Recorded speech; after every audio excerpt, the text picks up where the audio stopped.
Waking up in chains wasn't how Anna expected her day to begin. But there they were, cold iron cuffs biting into her wrists, silk sheets soft against her bare shoulders, and Ronan Blackmore, the Alpha King of the Obsidian clans, braced over her like a living shield. His forearm was locked beside her head, his breath ragged against her cheek, and his storm-dark eyes weren't filled with the hunger she'd been taught to fear from Alphas. They were filled with fear. 3 things struck her at once. The unfamiliar weight of the chains anchoring her to the massive bed, the faint scent of winter pine and smoke that could only belong to him, and the slowly dawning horror that she was lying in the most forbidden room in the entire kingdom, the Alpha King's private chamber. The place no Omega entered willingly, the place no Omega left unchanged. Anna held herself perfectly still, her heart slamming against her ribs. Ronan's breathing was controlled but tense, each exhale a reminder of the impossible warmth radiating from him. At odds with everything she knew about the ruthless king who ruled with iron and blood. She needed to understand, needed to figure out what had happened between scrubbing floors in the servant wing and waking up here. But when she shifted even slightly, testing the chains, a sharp warning cut through the silence. "Don't move," Ronan said quietly, his voice rough with something that sounded dangerously close to concern. "If you pull against the chains, they'll hurt you." Anna's breath caught. "Then take them off." "Can't." He shifted slightly, and she felt the tension radiating through him. "Not until the ward settles. I move too fast, and it triggers again." "You really want to experience that kind of pain twice in one morning?" "This is..." She fought to keep her voice steady. "This is some kind of mistake. The ancient chains responding to your presence, and the ward burning through half the castle's magic reserves, would disagree." His thumb traced a careful line near her wrist, checking the skin beneath the iron. A gesture so unexpectedly gentle, it made her want to scream. "Though I admit, I'm as confused as you are. I've spent 3 years making sure you'd never end up exactly here." That made her pause, made her forget the panic long enough to process what he'd said, the weight of it. "What do you mean, making sure?" "Tell me, Anna." He said her name like he'd been holding it carefully for a long time, afraid to break it. "What's the last thing you remember?" And that's when Anna realized the truth was so much worse than waking up chained in the Alpha King's bed. She couldn't remember anything at all. Before we continue, please hit the subscribe and like button, and tell me which city you're tuning in from. I love to know where this story found you. Now let's dive in. The gap in her memory sat like a wound she couldn't see. She could feel the shape of where the hours should be, the outline of the missing time. But there was only darkness. The servant wing. She'd been in the servant wing, on her knees scrubbing the slate floors near the kitchens. She remembered the ache in her lower back, the sting of lye soap on her cracked knuckles, the careful way she kept her head down when Mistress Hadra passed by with visiting betas. She remembered finishing her shift as the evening bells rang, remembered walking back to the sleeping quarters with the other Omegas, all of them silent and exhausted. She remembered seeing him, just a glimpse through an open corridor. Ronan Blackmore surrounded by council members, his presence commanding even from a distance. Blue-gray eyes that missed nothing, a jaw carved from stone, the kind of devastating beauty that made people forget he'd taken the throne by ending a civil war with his bare hands. She'd made sure to turn down a different hallway, just like always, staying invisible, staying safe. And then... nothing. Anna's voice came out smaller than she wanted. "I was in the servant wing, after my shift." Ronan's expression darkened. "That was 16 hours ago." 16 hours. Gone. The chains, she whispered, looking at the iron cuffs. They were old, etched with symbols she didn't recognize, pulsing faintly with a light that seemed to come from within the metal itself. What are they? Suppression relics. Ronan's jaw tightened. From the before times, they're only used on... He stopped himself. On what? On rare omegas, the dangerous kind. Anna's laugh was sharp, bitter. I'm a floor scrubber, the least dangerous person in this kingdom. That's what I thought too. He finally moved, sitting back on his heels but staying close, as if afraid distance would somehow hurt her. Until I woke up 2 hours ago, with half the castle's protective wards screaming, ancient chains active for the first time in a century, and you unconscious in my bed. The way he said my bed sent an unwanted shiver down her spine. I didn't... She pulled against the chains instinctively, and immediately gasped as burning pain flared from her wrists inward, like invisible claws digging beneath her skin. Ronan cursed, his hand hovering near hers but not touching. I told you not to move. You also haven't told me why I'm here, Anna managed through gritted teeth. The pain faded slowly, leaving her breathless. Ronan watched her with an intensity that made her feel stripped bare, seen in a way she'd spent years avoiding. The ward activated, he said finally, his voice low. Ancient magic, tied to bloodlines and bonds that shouldn't exist anymore. It triggered when... He stopped, something flickering across his face. Fear again. The council was right. About what? His storm-dark eyes met hers, and in them she saw the truth before he spoke it. Someone tried to bind us. The words hung in the air between them like a death sentence. Because binding magic was forbidden. Because forced bonds destroyed the Omega. Because if the council believed she'd been part of it, if they thought she'd tried to ensnare the Alpha King, they'd kill her before sunset. Anna's throat closed. They'll execute me. No. The word came out hard, absolute. They won't. You don't know that. She'd seen what happened to Omegas accused of lesser crimes, disappearances, quiet burials. The council didn't need proof, only suspicion. Ronan stood, and the movement made her acutely aware of how he'd been holding himself back, keeping his full presence contained. Now he paced to the window, tension rolling off him in waves. In the Obsidian Kingdom, power is law, he said, his voice taking on the formal tone of someone explaining rules he hated. Alphas rule, betas enforce, omegas obey. The High Council controls everything, territory disputes, pack alliances, bloodline management. He turned to face her, especially mating bonds. Anna had lived this reality every day of her life, but hearing him say it aloud made it feel more suffocating somehow. Royal bonds are arranged, Ronan continued. Chosen by the council based on political advantage, territorial gain, bloodline strength. Never by choice. Never by... He stopped himself. Omegas, especially unranked ones like you, are considered resources, assets to be allocated. I know what I am, Anna said quietly. Do you?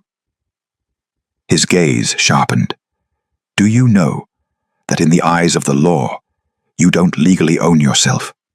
That your labor, your body, your potential offspring, all of it belongs to whatever pack claims you?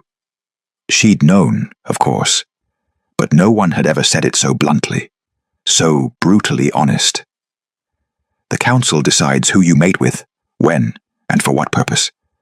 Service, breeding, political leverage. It doesn't matter what you want. He moved closer, crouching beside the bed so they were eye level. That's why these chains are so dangerous. Anna looked at the iron cuffs, the symbol still pulsing faintly. They're suppression relics, Ronan explained, forged in the before times, when there were Omegas who could do things Alphas feared. Amplify magic, disrupt control spells, see through lies. His voice dropped. The Council locked those bloodlines away, used these chains to suppress their gifts, then erased them from history. Then why do I? Anna's voice caught. I'm nobody. I don't have gifts. That's what I thought too. Ronan's expression was grim, until the castle wards recognized you as a threat.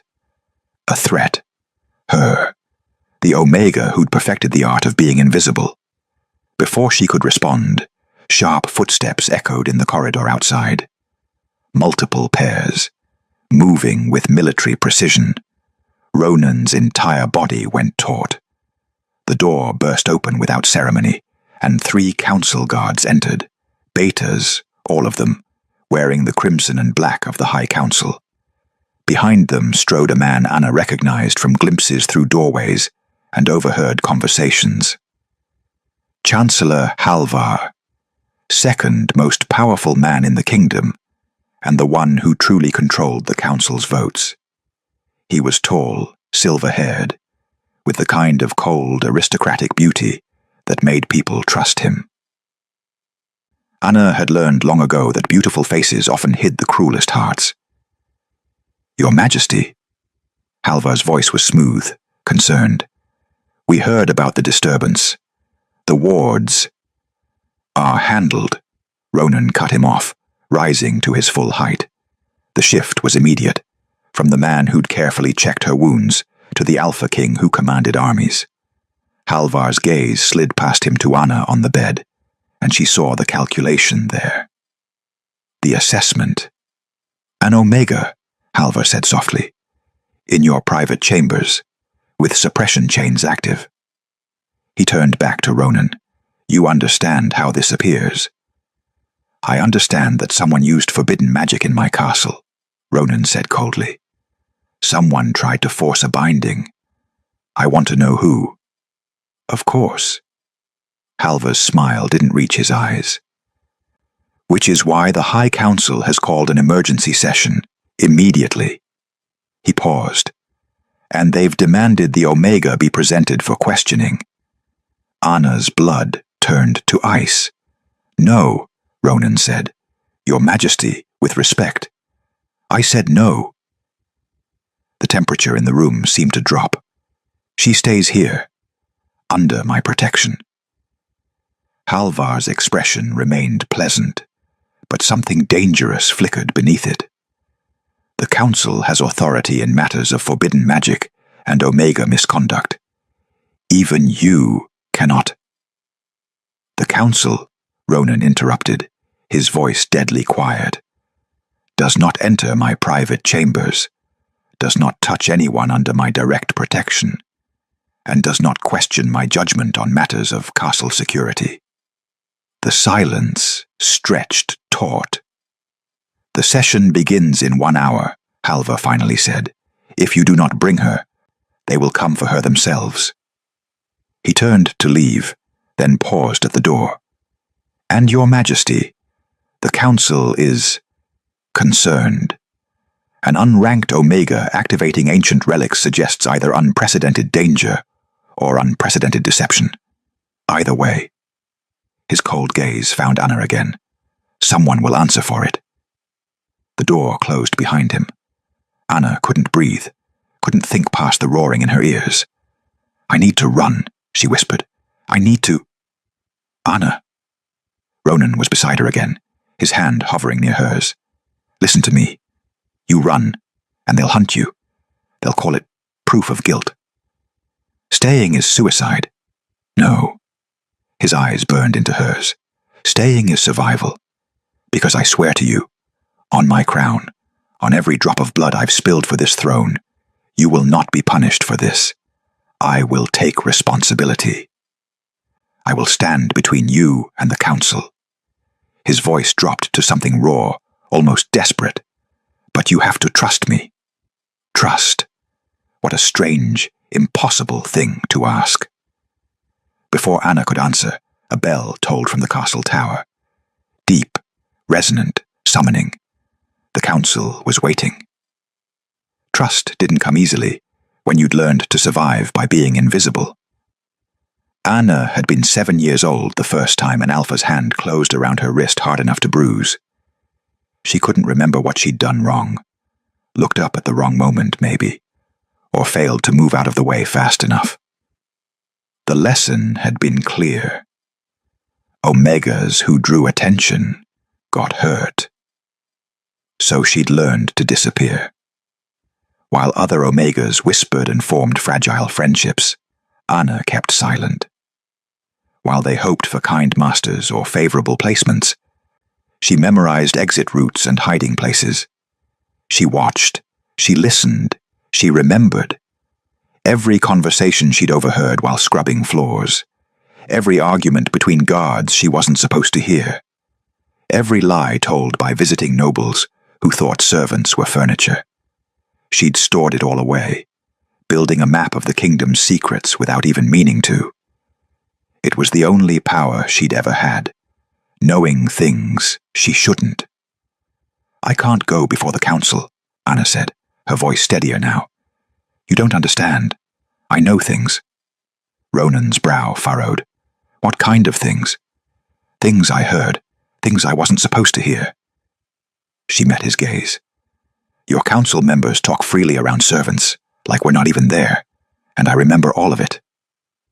Something shifted in his expression. Recognition, maybe, or concern. "That's why you've stayed invisible," he said quietly. "Not just survival, self-preservation." Before she could answer, he moved to the chains, producing a small silver key from his pocket. "I'm going to remove one cuff. The ward should be stable enough now." He worked carefully, his fingers brushing her wrist as he unlocked the iron. The moment the metal fell away, Anna gasped, not from pain, but from the sudden absence of pressure she hadn't realized was there. Ronan caught the cuff before it hit the silk sheets, and she noticed his hands were shaking slightly.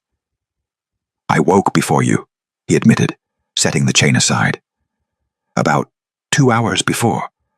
You were—" He stopped, jaw tightening. "You were screaming, not out loud, inside somehow, like your body remembered something your mind refused to hold." Anna's breath caught.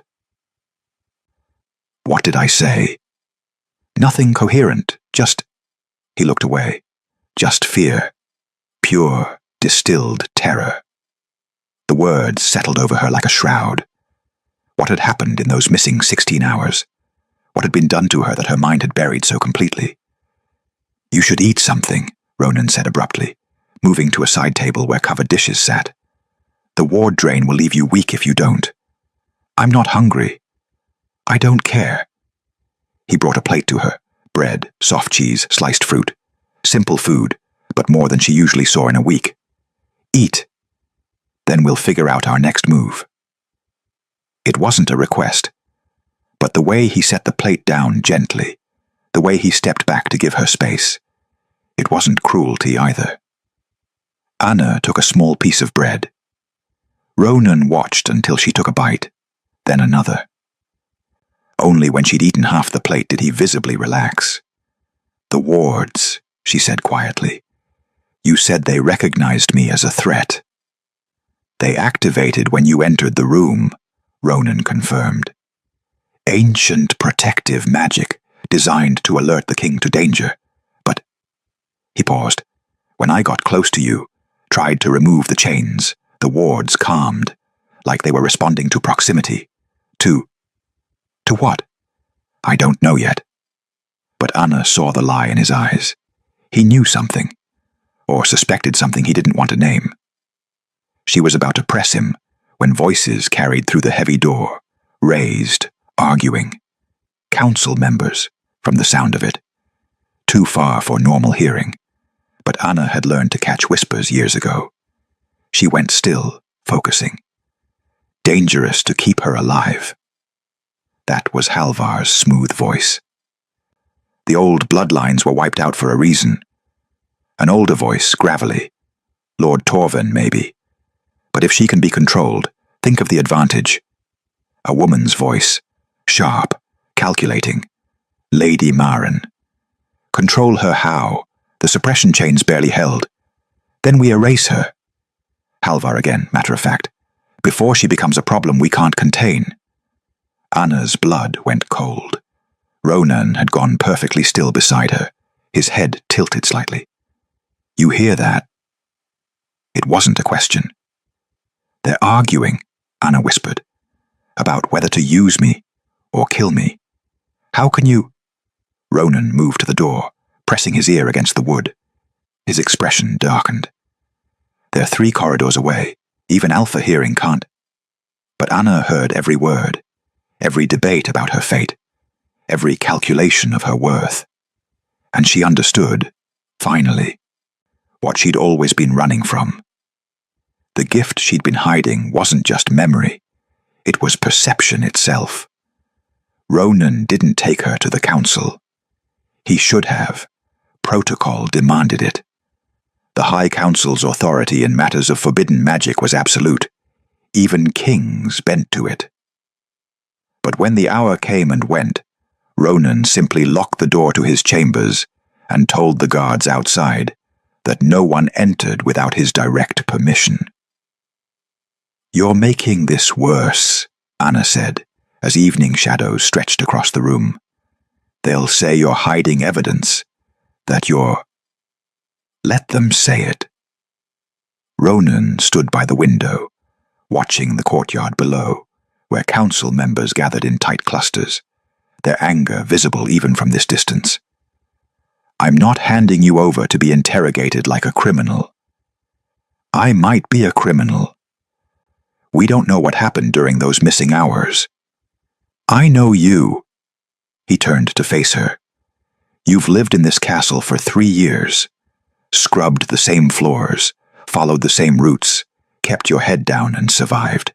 That's not the pattern of someone planning treason. Anna blinked. You've been watching me. I notice things. A ghost of something, regret maybe, crossed his face. I notice when someone goes out of their way to avoid being noticed. The admission hung between them as night fell, and the castle settled into uneasy quiet. Ronan had food brought up, refusing to let anyone but his most trusted guard enter. And they ate in silence, the weight of the day pressing down on them both. Why are you doing this? Anna asked finally.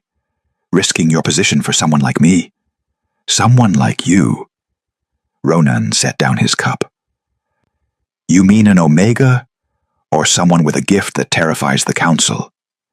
Both. He was quiet for a long moment, and when he spoke, his voice was softer than she'd ever heard it. Because I know what it's like to be used as a tool, instead of treated as a person. Anna looked at him, really looked, saw the shadows under his eyes, the tension he carried even in stillness, the way his hands bore scars from battles she'd only heard whispered about. The throne cost me everything human, Ronan said quietly. My uncle trained me to rule, to fight, to win, but he never taught me to live.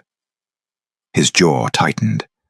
By the time I realized what he was, what he'd made this kingdom, I had to kill him to stop it. And the council let me take the crown because they thought they could control me the same way. Can they? They try. His eyes met hers. But I won't let them control you. The certainty in his voice made something crack open in Anna's chest. A small, desperate hope she'd thought died years ago. I'm afraid, she admitted, the words escaping before she could stop them. Not just of the council, of being claimed, owned, of becoming someone's... She couldn't finish. Property, Ronan supplied, and the bitterness in his voice matched her own. I know. I've seen what forced bonds do to Omegas, what this kingdom does. He moved closer, careful not to crowd her. So I'll promise you this, Anna. I will never cage you. Not with chains, not with bonds, not with laws.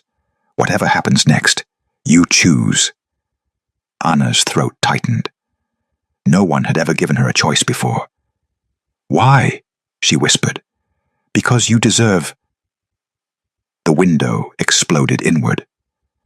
Glass shattered across the floor as a figure in black dropped through, blade already swinging toward Anna.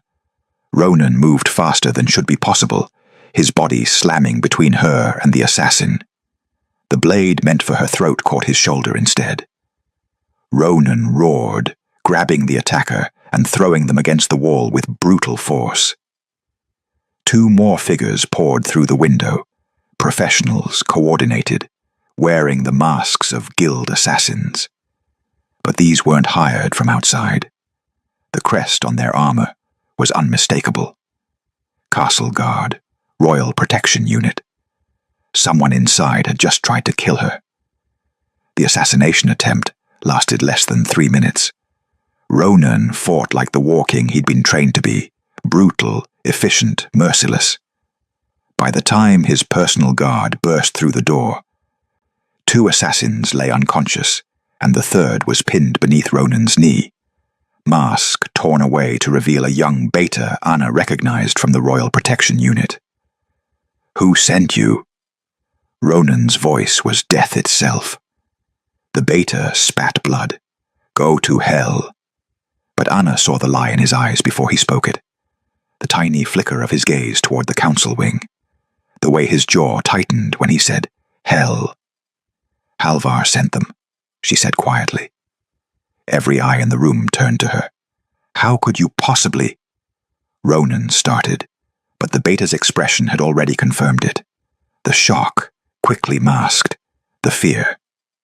"Take them to the dungeons," Ronan ordered his guards, "and summon the High Council.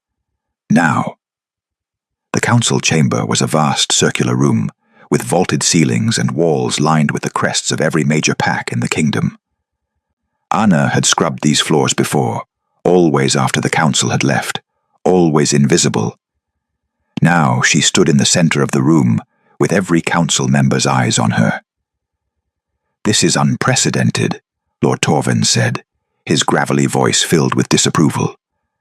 "An Omega brought before the High Council without proper— An Omega who was nearly murdered in my chambers by guards wearing royal crests." Ronan cut him off. He stood beside Anna, his wounded shoulder hastily bandaged, his presence radiating controlled fury. "Someone in this room ordered that attack." "A serious accusation," Halvar said smoothly, rising from his seat. "But perhaps understandable, given the unusual circumstances." His cold gaze fixed on Anna. After all, an unranked Omega somehow gained access to the Alpha King's private chambers. Activated ancient suppression chains, triggered wards that have been dormant for a century. He paused. One might wonder what methods she used. The implication hung in the air like poison. "Seduction," Lady Maren supplied helpfully. "It's what Omegas do, isn't it? When they want something above their station." "She was unconscious when I found her," Ronan said, his voice dangerously quiet. "So you say," Halvar replied. "But Omega gifts can be subtle, manipulative. The old bloodlines were known for—" "I didn't do anything," Anna interrupted, her voice stronger than she felt. "I don't even remember how I got there." "How convenient." Halvar's smile was sharp. Convenient memory loss. Convenient placement in the king's bed. Convenient that suppression chains meant for dangerous Omegas would activate for a simple servant. He turned to address the council.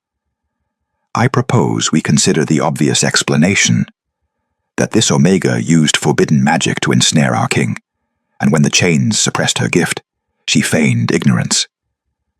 The words felt wrong, each one twisted, shaped to sound true, but built on lies. And Anna knew, she knew, with a certainty that went bone deep. "You're lying," she said. The temperature in the room seemed to drop. "Excuse me?" Halvar's expression remained pleasant, but something dangerous flickered beneath it, You know I didn't ensnare anyone. You know because—" The words came from somewhere deep, instinctive. "Because you're the one who put me there." The wards lining the chamber walls flared bright blue, then flickered. Once, twice. Everyone froze. "Impossible," Lady Marin whispered. "The truth wards only react to lies being exposed," Ronan finished, his eyes widening. "She's not manipulating. She's revealing." Halvar's mask of pleasantness cracked. The girl is clearly disturbed, traumatized. She's making wild accusations. "You wanted us bound," Anna said, the knowledge flooding through her with absolute clarity. "Permanently. You tried to force a mate bond so you could control him through me." She turned to Ronan. "But the chains were supposed to suppress my gift long enough for the binding to take. When they activated instead, when I started waking up—" "You tried to erase your mistake," Ronan finished, his voice like gravel. "You sent assassins to kill her before she could expose you." The wards flared again, brighter this time, confirming truth. Halvar's face went cold. "You have no proof. Just the ravings of an Omega who—" "I have 3 assassins in my dungeons wearing royal crests," Ronan said, "and I have truth wards that haven't functioned in decades," suddenly responding to her voice. He stepped forward. "What else will they reveal, Halvar, if I ask the right questions?" The chamber erupted in chaos. Council members shouting, guards moving toward Holvar, the wards pulsing like a heartbeat. Anna backed toward the door, her head spinning. This was too much, too dangerous. Ronan was going to burn the kingdom down to protect her, and she couldn't let him destroy everything for— She ran, through corridors, past shocked servants, toward the castle gates. If she left, if she disappeared, maybe the council would forget. Maybe Ronan could salvage this without— A hand caught her arm, not rough, but firm. "You can't leave," Ronan said, breathing hard from the chase. "I have to. For you. For—" "Anna." His eyes bore into hers. "If you walk out those gates, Halvar will have you killed before dawn. Quietly, efficiently. You know too much now. You've exposed too much." His grip tightened slightly. "You run, and you die." The truth of it settled over her like ice. "So I'm trapped," she whispered. "No," Ronan said. "You're protected. There's a difference." Ronan brought her to a room Anna had never seen before, a private library deep in the oldest part of the castle, where dust motes danced in candlelight and the smell of ancient parchment filled the air. "The Royal Archives," he explained, pulling heavy volumes from locked shelves. "Records the council would prefer stayed buried." Anna watched as he laid out texts written in old script, their pages brittle with age. Diagrams of symbols she recognized from the chains. Genealogies marked with red ink, bloodlines crossed out, erased. "The before times," Ronan said, tracing a passage with his finger. "Before the council consolidated power, there were Omegas with gifts that made them equals to Alphas. Not physically, but—" He looked up at her. "They could amplify truth, disrupt control magic, see through deception and manipulation." "Truth seers," Anna whispered, recognizing the term from half-remembered stories told by elderly Omegas when she was young, stories dismissed as fairy tales. The council called them abominations, too dangerous to control, too powerful to allow. Ronan's jaw tightened. So they hunted them down, used suppression chains to lock away their gifts, then bred the bloodline out over generations. He met her eyes. They thought they'd succeeded. But I'm unawakened, dormant, whatever you want to call it. He gestured to the texts. Your gift never manifested because you spent your entire life in survival mode. Fear, suppression, staying invisible. It kept you locked down as effectively as any chain.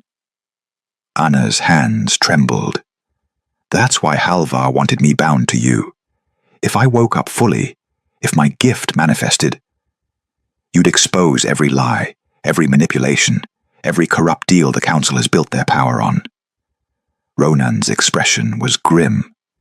You're more dangerous to them than any army I could raise. A knock interrupted them. A guard entered, one of Ronan's personal unit, carrying a report. Your Majesty, the prisoners are refusing to talk. They claim they acted alone, no orders from... They're lying, Anna said quietly. The guard blinked. Pardon? They're lying. They were ordered by someone with council authority, and they're more afraid of that person than they are of execution. The certainty was absolute, undeniable. Probably because they were promised their families would be cared for if they stayed silent. But that's a lie too. Whoever sent them plans to erase all witnesses. The guard's face went pale. How could you? I didn't say anything about... Because I can hear it, Anna said, and the words felt like truth, finally breaking free. Not in your words, in the spaces between them, the things you're not saying. The guard looked to Ronan, who nodded slowly. Test it. Think of something true, then something false. The guard swallowed. I have 2 sisters. Anna felt nothing, just neutral truth. I've served the crown for 20 years. A discordant note, like a string played wrong. 15, Anna corrected. You've served for 15 years. The guard stumbled back. Mother of mercy, she's... Exactly what the council feared, Ronan finished. He dismissed the guard, waiting until they were alone again, before turning to Anna. You're fully awakening. The forced binding attempt, the wards, everything that happened, it cracked you open. Anna pressed her palms against her eyes, trying to stop the world from spinning. I don't want this. I don't want to be... Her voice broke. I'm so tired of being afraid, of hiding, of being something people want to use or erase. The dam broke. All the years of staying silent, staying invisible. Swallowing fear and pain and anger, it all came pouring out in racking sobs that shook her entire body. She expected Ronan to leave, to be uncomfortable with her breakdown, to call servants to handle the hysterical Omega. Instead, he sat on the floor beside her chair, not touching, not looming, just present. You don't have to hide anymore, he said quietly. Not from me. Not from what you are. What if I can't control it? What if I hurt people? You won't. His certainty was absolute. Truth doesn't hurt people. It just reveals who they already were. Anna looked at him through tears, and for the first time in her life, she felt seen. Not as a servant, not as an Omega, not as a tool or a threat, just as herself. The council will come for me, she whispered. They can't let me live now. I know. Ronan's expression hardened. Which is why we need to... A bell tolled in the distance. Once, twice, 3 times. The dawn alarm. Ronan went rigid, his head snapping toward the window, where the sky was just beginning to lighten. That's not the regular morning bell, he said, already moving. That's... An explosion shook the castle. Then another. Screams echoed from the courtyard. Ronan grabbed Anna's hand. They're not waiting for a trial anymore. Through the window, Anna saw them, dozens of figures in black, pouring over the castle walls. Professional mercenaries, guild assassins, an entire force mobilized for one purpose: to kill her before she could speak another truth. The full assault had begun. The castle became a war zone in minutes. Ronan moved with lethal precision, pulling Anna through corridors as explosions rocked the walls. His personal guard formed around them, loyal soldiers Anna recognized, wolves who'd served Ronan since before he took the throne. The council chamber, Ronan commanded. We make our stand there. That's exactly where they want us, one guard protested. I know. Ronan's smile was sharp, dangerous, but it's also where the truth wards are strongest. They fought their way through waves of assassins. Ronan was a force of nature, brutal, efficient, placing himself between Anna and every blade. Blood spattered silk tapestries. Bodies fell. The castle that had seemed so orderly, so controlled, revealed itself as the battleground it had always been. Anna's gift screamed warnings with every encounter. Poisoned blade left side. The guard behind you is compromised. 3 more coming from the east corridor. Behind you, she shouted, and Ronan spun, catching an assassin's strike meant for his back. They burst into the council chamber to find it already occupied. Halvar stood at the center, surrounded by his own guards and at least a dozen council members, the ones Anna now recognized as complicit. Lady Maren, Lord Torvin, others whose names she'd heard whispered in dark dealings. Did you really think you could run? Halvar asked calmly. There's nowhere in this kingdom you can hide her, Ronan. I'm not hiding her. Ronan pushed Anna behind him, his body a shield. I'm giving her a platform. Halvar's expression flickered, the first sign of uncertainty. What?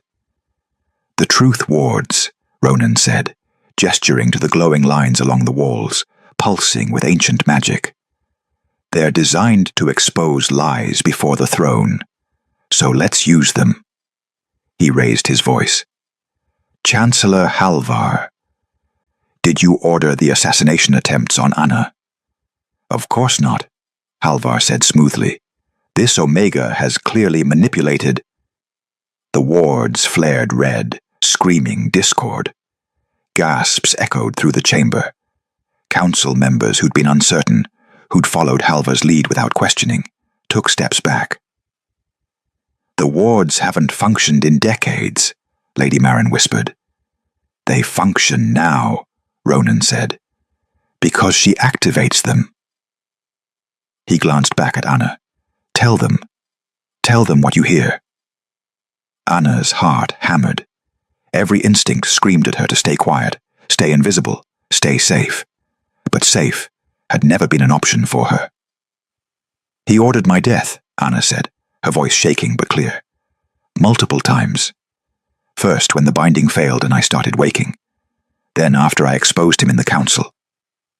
She focused on Halvar. On the lies she could feel radiating from him like heat. He's been embezzling from the royal treasury for years. He has 3 council members blackmailed. He murdered the previous chancellor to take his position. And he planned to control the throne through me, then through Ronan's heir, when I inevitably died in childbirth. The wards exploded with light, not just flickering, blazing. The ancient magic responded to every truth she spoke, amplifying it, making it visible. The lies around Halvar began to fracture like glass. The carefully constructed image of the concerned chancellor cracked, and underneath. The chamber saw what Anna had always sensed. A man consumed by ambition, by greed, by the hunger for power that would burn the kingdom to ash if it meant he could rule the ashes. She's lying, Halvar snarled, composure finally breaking. She's manipulating the wards. She's... Guards, Ronan said quietly. Arrest the Chancellor for treason, conspiracy to murder, and crimes against the crown. You can't. Halvar backed away as royal guards advanced. His own soldiers hesitated, seeing the truth written in light on the walls. Lord Torvin, Lady Maren, help me. But they were already distancing themselves, self-preservation overriding loyalty. Halvar's eyes went wild. If I fall, I'm taking you with me. He lunged, not toward Ronan, but toward Anna, a poisoned blade appearing in his hand from nowhere. Ronan moved faster, intercepting. The blade meant for Anna's heart caught him across the ribs instead. He roared in pain but didn't fall, his hand closing around Halvar's throat and slamming him to the ground.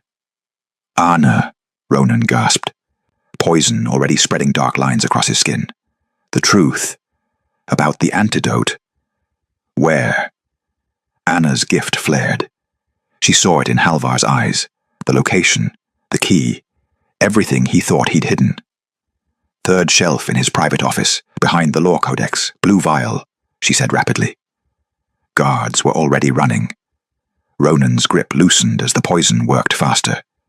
He collapsed to one knee, his breathing labored. "Your Majesty!" Guards rushed to support him.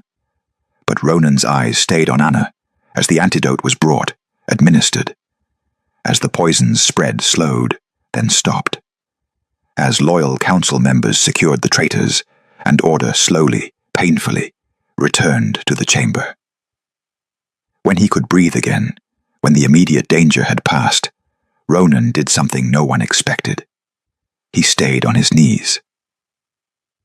And he looked up at Anna, not as king to subject, but as a man before an equal. "You saved my life," he said quietly. "You exposed the corruption rotting this kingdom.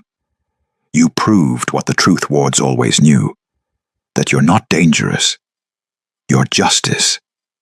Anna's throat tightened. "So I'm giving you a choice," Ronan continued, his voice carrying through the silent chamber. "Walk away. I'll give you coin, protection, passage anywhere in the world you want to go. You owe this kingdom nothing." He paused, and something vulnerable crossed his face. "Or stay, not as a servant, not as property, as my partner.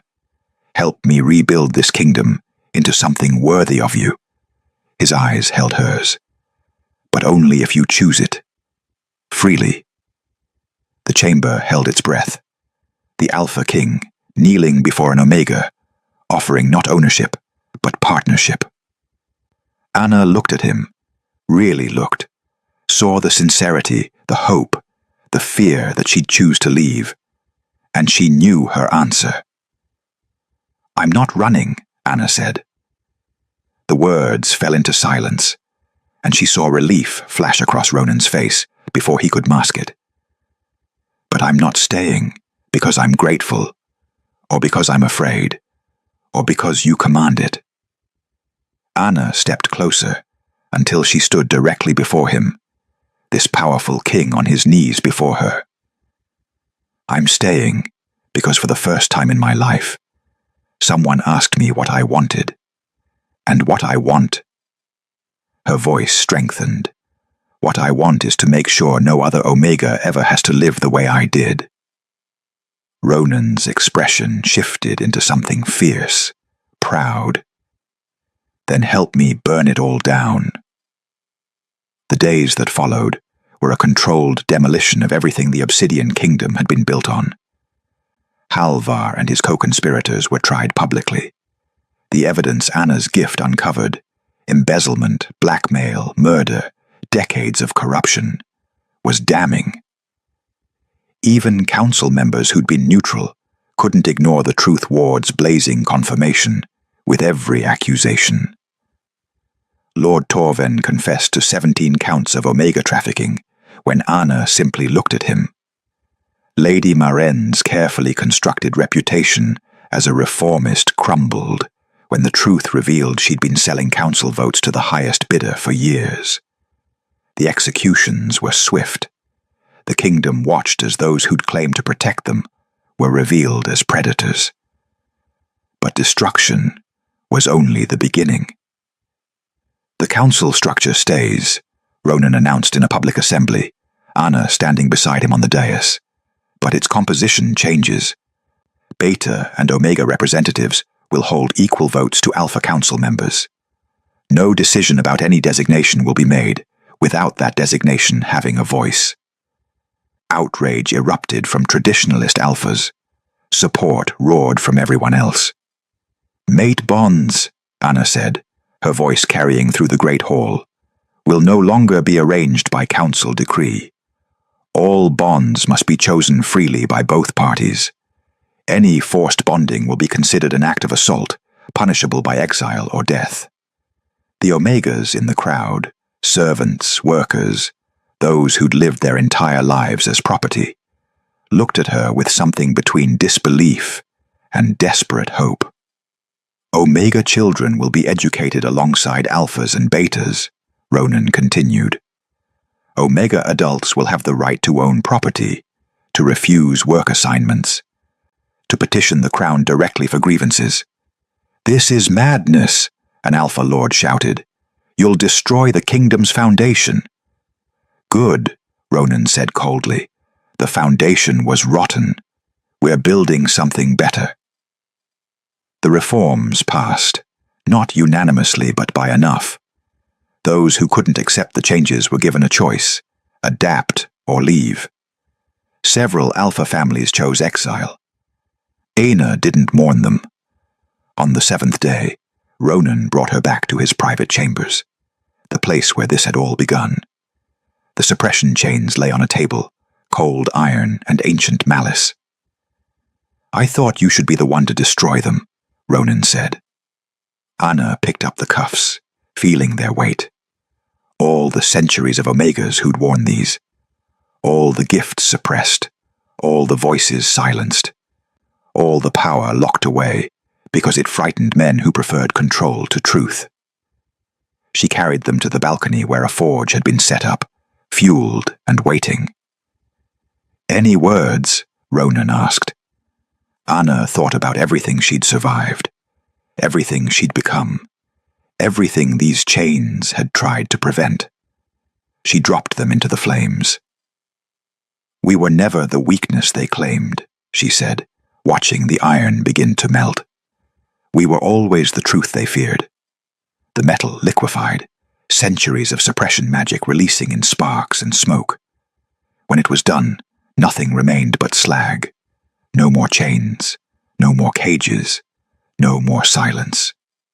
Ronan stood beside her as the sun set over a kingdom struggling to be reborn. "There's one more thing," he said quietly. "One more choice I need you to make." Anna turned to find him watching her with an intensity that had nothing to do with politics or reform. "The council is reformed. The laws are changing. The kingdom will survive whether you stand beside me or not." He took a breath. "But I want you to know, as Ronan, not as king, that I'm asking you to stay, not because of your gift, not because you're useful or powerful, or because you saved my life." He reached for her hand, waiting until she offered it, before taking it gently. "I'm asking because somewhere between waking up in chains and burning them down together, I fell in love with you." His voice was raw, vulnerable in a way kings weren't supposed to be. "And I need to know if there's any chance you might feel the same." The question hung between them. And Anna realized this was the truest choice she'd ever been given. Not freedom or captivity, not safety or danger, but love offered without expectation, without ownership, without anything but honest hope. Anna stepped closer until she could see the silver flecks in his storm-dark eyes. "Ask me again," she said softly. "Properly." Ronan's breath caught. Then slowly, deliberately, the Alpha King of the Obsidian clans knelt before her one more time, not as king to subject, not as Alpha to Omega, as man to woman. "Anna," he said, "will you stand beside me? Not because you have to, not because of bonds or duty or anything but choice. Will you choose me the way I choose you?" "Yes." The word was simple, but it carried the weight of everything Anna had never been allowed to have. Choice. Agency. The freedom to give her heart instead of having it taken. Ronan stood slowly, his hands trembling slightly as they cupped her face. "You're sure?" "I'm sure." Anna smiled, and it felt like the first real smile of her life. "I choose you. I choose this. I choose us." When he kissed her, It wasn't the claiming she'd been taught to fear. It was a question and an answer, a promise made between equals. No magic forced them together. No bonds compelled them. Just two people who'd found each other in the ruins of a broken kingdom and decided to build something better. The wedding, when it came 3 months later, was nothing like the arranged ceremonies Anna had witnessed from the shadows. She wore blue, not white for purity, not the traditional Omega colors of submission. Blue like storm clouds, like the sky before lightning, like freedom itself. The ceremony was public, held in the great courtyard, so that every citizen could witness not just a royal marriage, but a new beginning. "Do you, Anna of Silverpine, enter this bond freely?" the officiant asked. An Omega priestess, one of the reforms Ronan had implemented. "I do," Anna said, her voice clear and certain. "Do you, Ronan Blackmore, vow to honor her choice, her voice, and her autonomy in all things?" "I do," Ronan said, and the truth wards woven into the ceremony space blazed confirmation. No lies, no coercion, just choice, witnessed and celebrated. The kingdom transformed slowly, painfully, but genuinely. The new council, now including 3 Omega representatives, 5 betas, and only 4 alphas, met weekly to hear petitions. Anna attended every session, her gift ensuring that lies found no purchase in policy decisions. Omega schools opened in every major city. The first class of Omega solicitors graduated and began taking cases. Property deeds were rewritten, families reunited.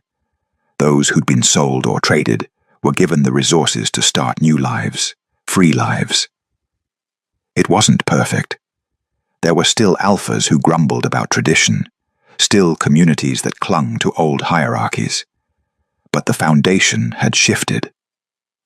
The possibility of something better existed now, and that possibility spread like wildfire through populations that had never dared to hope.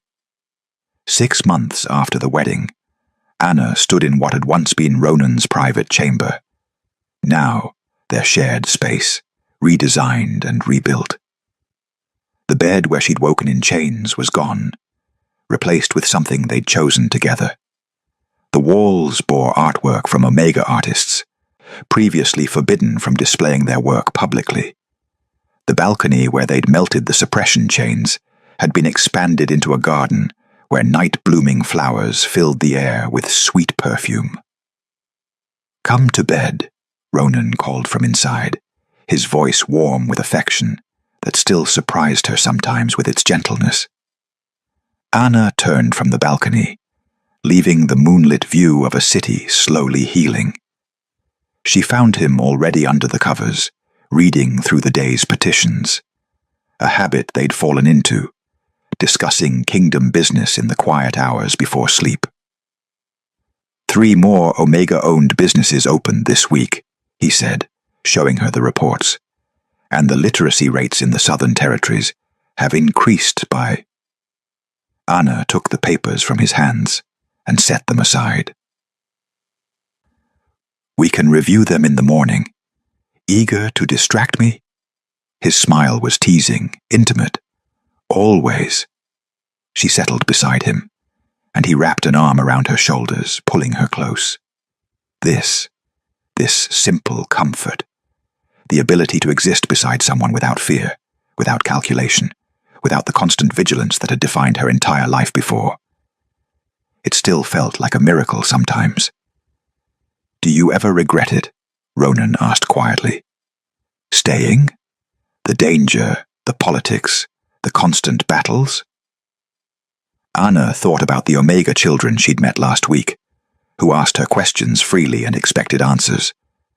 About the young woman who'd petitioned to leave an abusive pack and been granted protection instead of being returned as property. About the Truthseer bloodline that would no longer be hunted, now that Anna's existence proved they could be trusted with power. "Never," she said. "Not once." "Good."